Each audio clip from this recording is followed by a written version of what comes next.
Hello friends, today we are going to see the ideal diode equation, which is a very important equation in our course of study regarding solid state devices.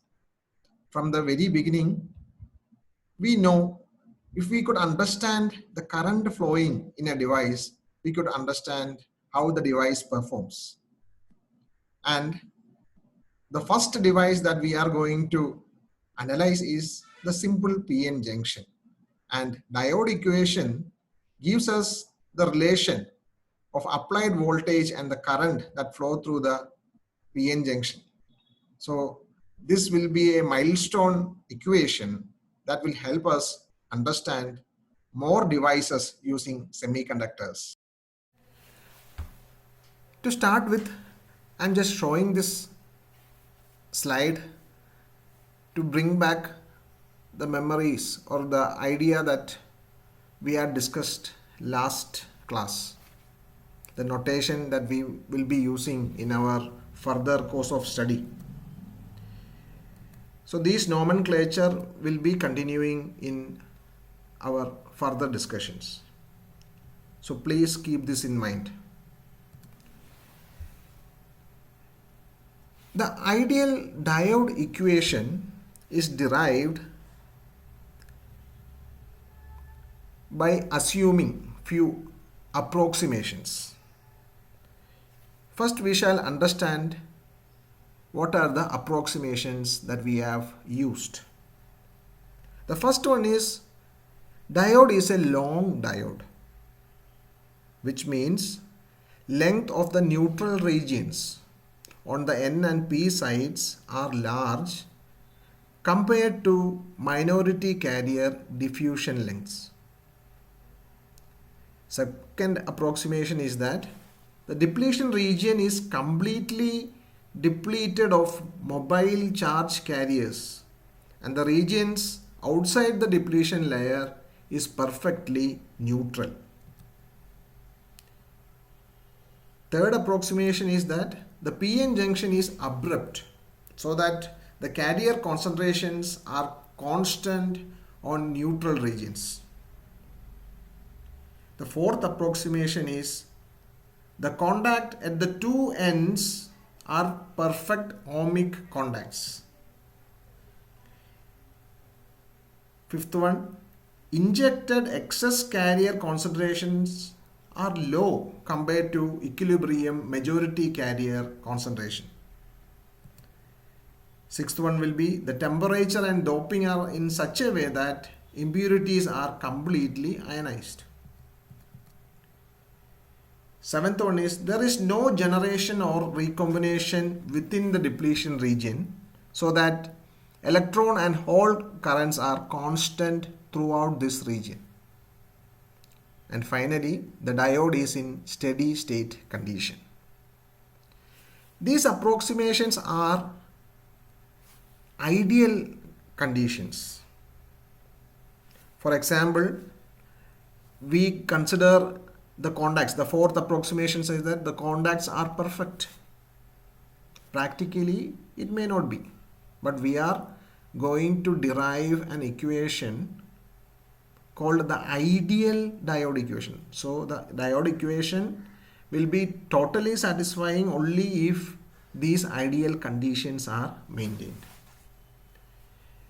Now consider this diagram, which is of a Pn junction. As you all know, we have a depletion region due to the diffused electrons and holes. There will be charged ions at the junction, and that forms a depletion region of the width capital W. And we are drawing a graph of electron distribution on P side, which starts from the edge of the depletion region. The edge of the depletion region at the P side is taken as the 0th point, and from there onwards towards left we see that the electron concentration decreases as we move away from the depletion region towards the left side. Similarly, we are drawing a graph for the whole distribution on the N side. There too, we are starting from the point, the end of depletion region at N side. That is considered as 0. From there, as we move towards right, the whole concentration decreases.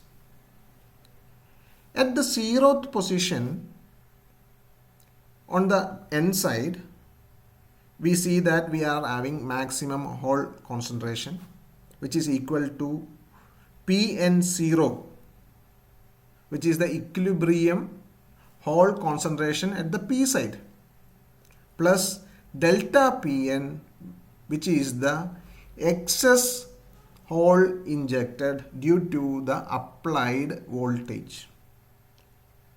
We are discussing about the current in a Pn junction when we forward bias the Pn junction. So on applying the power, the voltage across Pn junction, there will be excess carriers injected due to that. So the total hole concentration at this point will be Pn0 plus delta Pn. Similarly, on the P side, we have the total electron concentration at the 0th point as Np0 plus delta Np, where Np0 is the whole equilibrium electron concentration at the P side, and the excess carriers injected, excess electrons injected, delta Np. The current in a Pn junction is the sum of electron and hole current in totality, that we know, which can be mathematically written as the total diode current I at any point in the depletion region is In, which is the electron current, plus Ip, which is the hole current. And we know, since we have few approximations, this Ip is same as the current at Xn is equal to 0, and In is same as the current at Xp is equal to 0 by approximation 7. And also from the approximation 2, we consider that these currents are due to diffusion alone. So we could again rewrite it as I is equal to Ip diffusion plus In diffusion,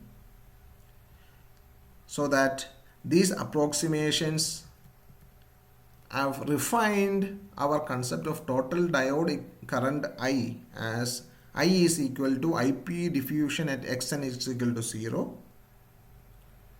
plus In diffusion, which is at Xp equal to 0.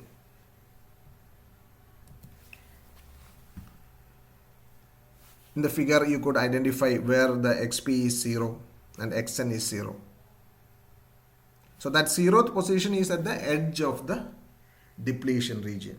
We are starting to study from the edge of the depletion region. Now we shall write few equations that we already know. The contact potential, or the potential that is being generated across the depletion region at equilibrium. We found this equation earlier is equal to Kt by Q natural log of Pp0 by Pn of 0. Pn0.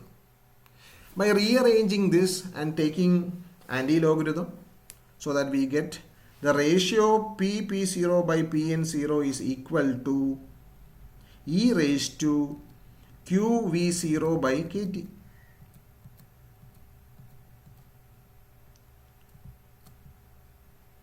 Okay.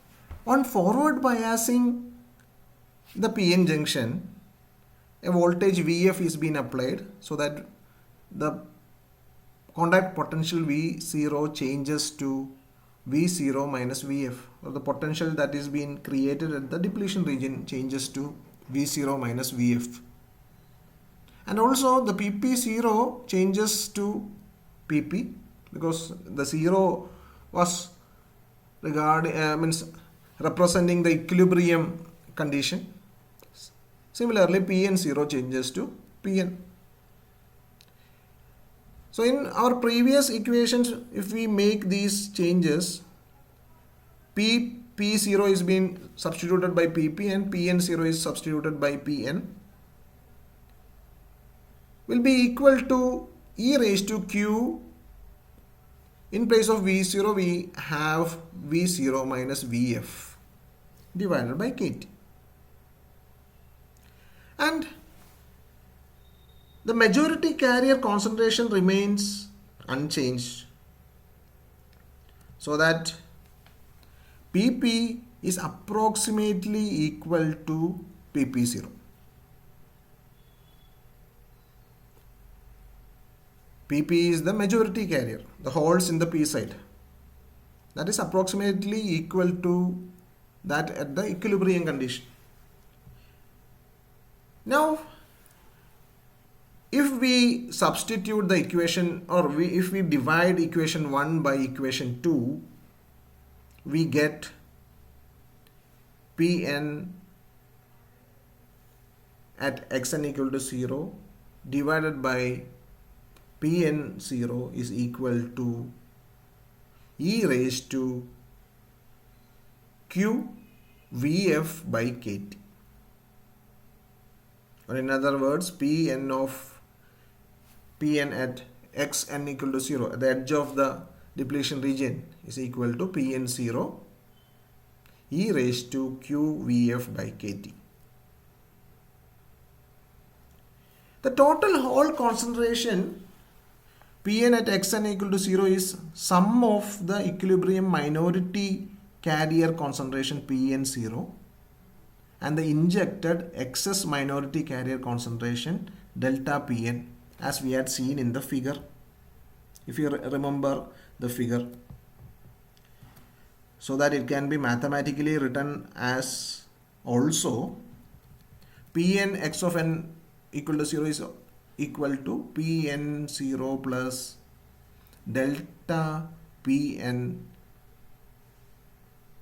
So now we can relate these two equations and find from the last equation. If we rearrange, we know delta Pn is equal to Pn of x of n is equal to 0 minus Pn0, and we know Pn of 0 or Pn at xn equal to 0 is Pn0 e raised to q Vf by Kt, that we substitute here, so that we get delta Pn, which is the excess hole concentration due to the applied voltage, is equal to Pn0 e raised to q Vf by Kt minus 1.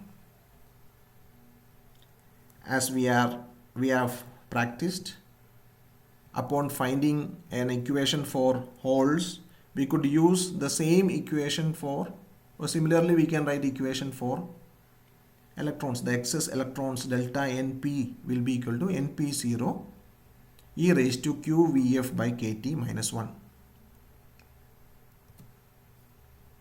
The equation 3 and 4 show that injected excess minority carrier concentration increase exponentially with increase in forward bias.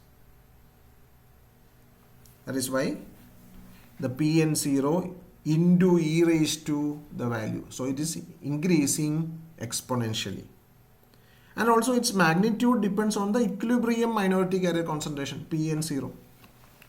So from the obtained relation, we are inferencing two things. The injected excess minority carriers increase exponentially with increase in forward bias. If we increase the forward bias, it will exponentially increase. And also the magnitude depends on the equilibrium minority carriers. Equilibrium minority carriers are the minority carriers when no supply was given, no bias was given. Now, going back to our approximations 2 and 8, you could refer back. Approximations 2 and 8, we assume the minority carrier current is by diffusion only. So the continuity equation we could write in this format. d square by dx n square by of delta p of xn will be equal to delta p of xn by lp square. Lp is the diffusion length, which is a differential equation of second order. The solution of a second order differential equation is as follows. Delta p of xn is equal to C1, a constant, e raised to minus xn by lp plus C2 e raised to xn by lp, which is a general form that we had studied in our mathematics, how to solve for second order differential equation. Now, by applying the boundary condition, we know the boundary condition. At xn equal to 0 means delta p of xn is equal to delta pn, capital delta pn. By substituting that in the previous equation and putting xn equal to 0, we get delta pn is equal to C1 plus C2. And the another boundary condition is that at infinity, delta p of xn will be equal to 0 because it is exponentially decreasing and approaching 0 at infinity. So the equation becomes 0 is equal to C1 into 0 plus C2 into e raised to infinity. In order to make this equation valid, C2 should be equal to 0. So making use of this knowledge, we get C1 is equal to delta Pn. Now putting these values in the solution, as we see in the equation or the solution of the second order differential equation, C1 is equal to delta Pn and C2 is 0. We substitute that, we get delta P of xn is equal to capital delta Pn e raised to minus xn by lp.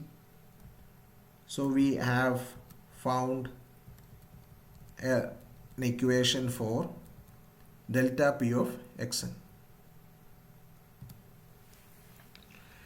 Now going back to our diffusion equation, diffusion current equation and diffusion of holes, we are in interest at this point. IP diffusion of xn is equal to minus qa dp d by dxn of delta p excess charge holes delta p of xn. Now in place of delta p of xn, we substitute the previous value, capital delta Pn e raised to minus xn by lp. Now you differentiate that exponential term with respect to xn, we get minus 1 by lp there, so that the equation becomes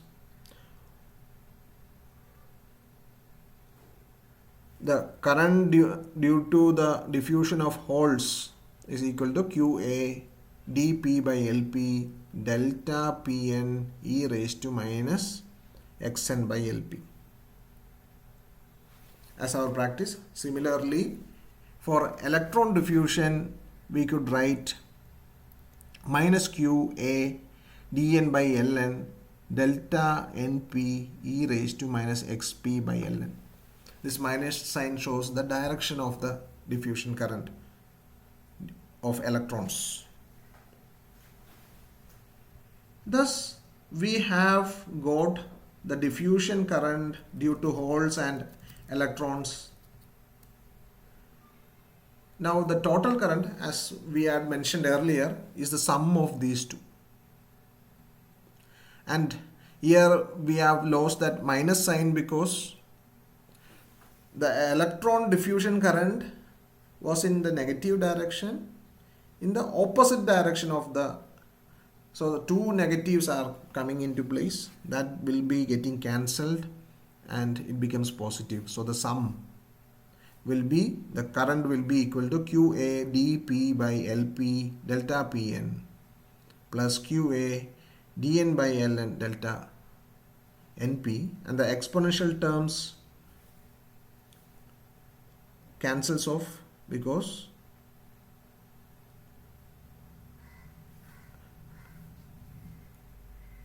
the term I is equal to QA dP by LP delta Pn plus QA dN by Ln delta NP. Now in place of delta Pn and delta NP, we substitute the equations that we found, and by rearranging this we get the ideal diode equation, which is I is equal to QA in brackets dP by LP Pn 0 plus dN by Ln NP 0 into e raised to Q of Vf by Kt minus 1. As I had mentioned, the ideal diode equation gives us the current with respect to the applied voltage, forward bias voltage Vf. So this relation helps us to find the current in the diode due to the applied forward bias. So this is the ideal diode equation. dP and dN are the diffusion coefficients of holes and electrons.